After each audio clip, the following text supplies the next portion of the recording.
In normal life, people are told enough all the time.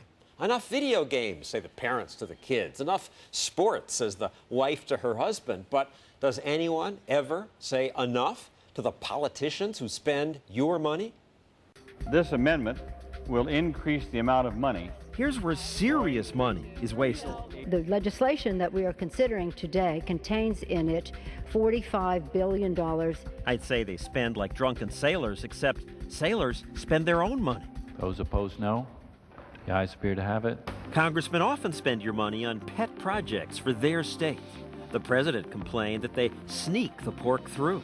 Like swimming pools in here. And $1 million for high-tech gear like this that looks for aliens. Not illegal aliens, but extraterrestrials. A congressman slipped it into this year's defense bill, and Congress won't even say who it was. The time has come to end this practice. But who in Congress really wants to end it? After all, you can get reelected by spending other Americans' money on people in your state. Well, at least one senator is saying enough to that. The oath that we take has no mention of our state. Tom Coburn, Republican from Oklahoma. The oath we take is to defend the Constitution and do what is in the best interest of the country as a whole.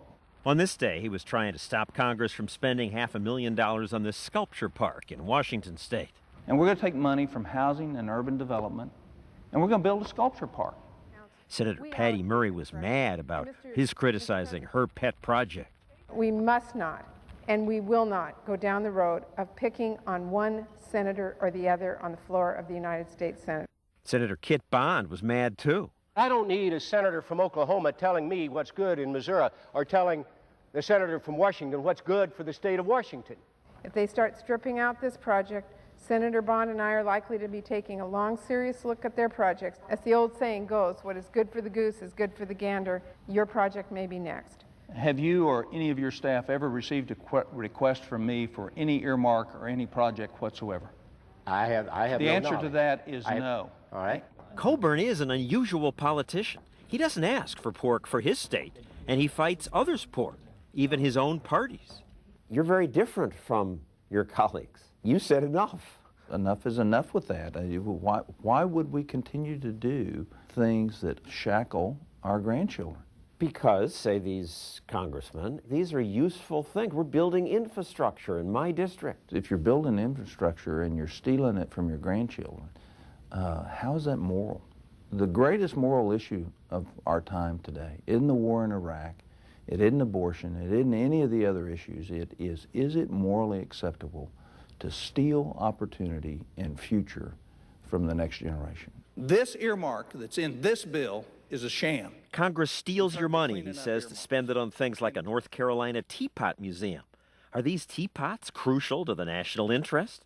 The museum still isn't built, so the teapots wait in a warehouse. That's stealing.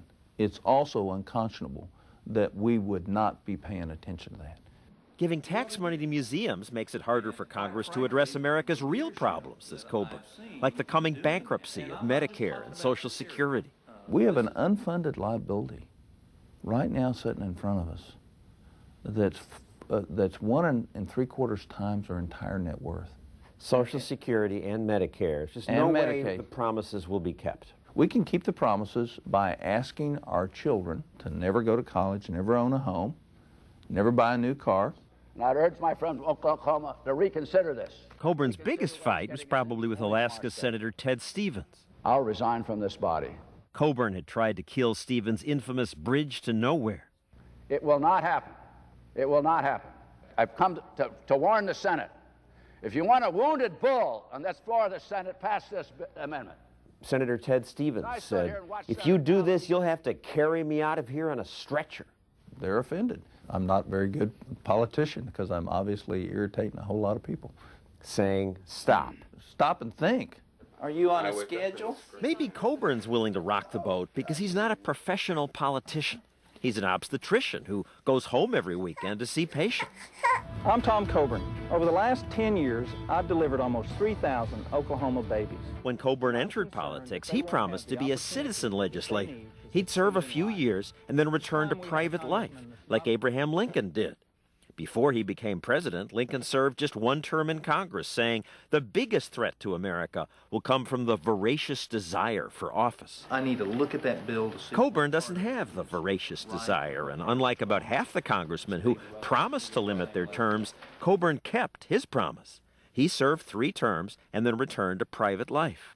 After delivering several hundred more babies, he ran again for a different job. He was elected senator. This is a victory for our children. And now in Washington, they call him Dr. No. I will do what is necessary to do. Dr. No often loses these battles. He couldn't kill the bridge to nowhere. But lately, he's been winning more. Congress has gotten rid of about $16 billion worth of earmarks. So you won. We're winning.